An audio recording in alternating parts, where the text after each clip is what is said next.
वहीं दूसरी तरफ नरसिंहपुर में सरकार लगातार शिक्षा व्यवस्था में सुधार करने के लिए प्रयासरत है। वर्तमान सरकार शिक्षा के स्तर में सुधार के लिए बजट का एक बड़ा हिस्सा भी खर्च कर रही है और व्यवस्थाएं दुरुस्त करने के लिए अटेंडेंस जैसे कारगर और कठोर कदम भी लगातार उठा रही है। लेकिन आज हम आपको एक ऐसे स्कूल की हकीकत से रूबरू करवा रहे हैं जिस जिले से खुद प्रदेश के शिक्षा मंत्री राव उदय प्रताप सिंह आते हैं और इस जिले के एक आदिवासी वनग्राम की हकीकत जानकर आप कहेंगे कि बुजुर्ग बहुत सही कह गए थे कि चिराग तले अंधेरा ही होता है।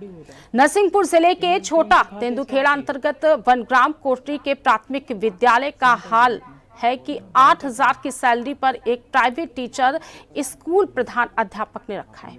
12वीं पास शिक्षक जो केवल स्कूल खोलता है, बंद करता है और बच्चों की अटेंडेंस के लिए लगाता है, और वहीं जो प्रधान अध्यापक है वो महीने में केवल एक दिन ही स्कूल आता है।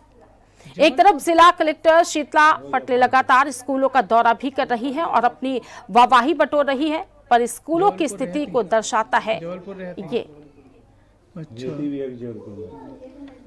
और कब है सौदागृह में कोई अवस्था नहीं है। सौदागृह तो हमारा संचालित हो गया, कम से 5 से 6 बाड़ियाँ उसमें अंतिम संस्कार भी कर चुके हैं। लेकिन उसमें इसलिए हमने अभी हाल थोड़ा उसको करा था कि बरसात के टाइम में लाइट चली जाती बार बार। अभी लाइट जाने से क्या जो बाड़ी कभी प्रॉब्लम आ जाती है, जल रही है और लाइट चली गई तो उसमें जो परिजन होते हैं उनको भी थोड़ा दुख होता है कि यार हमारा जो परिवार का जो सदस्य हमारे बीच नहीं रहा, उसका अंतिम संस्कार किया जा रहा है। तो इस तरह की कोई उनको दुख नहीं पहुंचा, इसलिए हमने जनरेटर की व्यवस्था कराई है।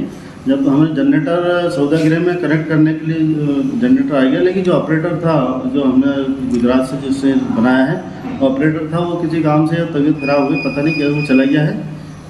तो इस कारण वो हमारा कनेक्ट जनरेटर जो लाइट की व्यवस्था स्थायी व्यवस्था हमें कराना है वो करानी है, इसलिए एक आध दिन के लिए हमने उसको स्थगित कर दिया था।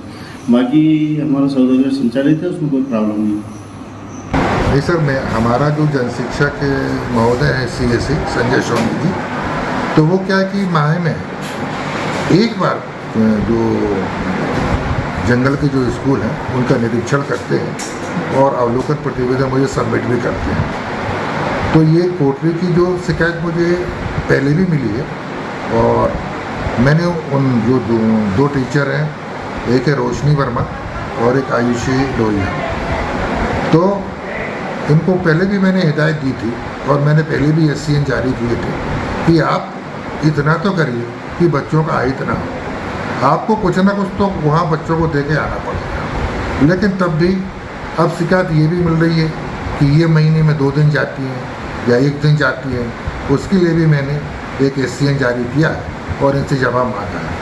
जवाब आने के बाद यदि जवाब संतोषप्रद रहेगा तो ठीक है, नहीं रहेगा तो इस संबंध में उचित कार्रवाई इन दोनों के खिलाफ में की जाएगी।